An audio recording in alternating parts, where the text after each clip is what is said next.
ingliz tilini ham qoidalarini o'ylab topish vaqti keldi. Kelinglar, mana ko'p o'ylamaymiz, mana 3 ta zamon bo'ladi: hozirgi zamon, o'tgan zamon va kelasi zamon bo'ladi. Lekin sal kreativniroq bo'lamiz. Shunda o'tgan zamonni mana qilaylik. Afsus qiladigan o'tgan zamon bo'lsin, afsus qilib bo'lmaydigan o'tgan zamon bo'lsin, keyin o'tgan zamondan oldingi o'tib ketgan o'tgan zamon bo'lsin. Вообще shikarni.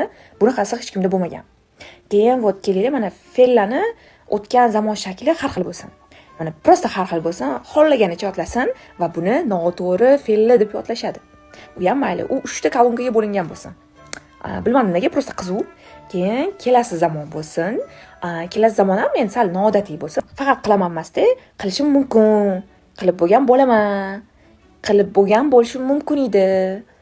Qilgim kelyapti. Xo'sh, endi nima o'ylasak bo'ladi? Qilib bo'lgan bo'lar edim bo'lsin. Okey. Keyingisi kelasi zamon o'tgan zamonda bo'lsin.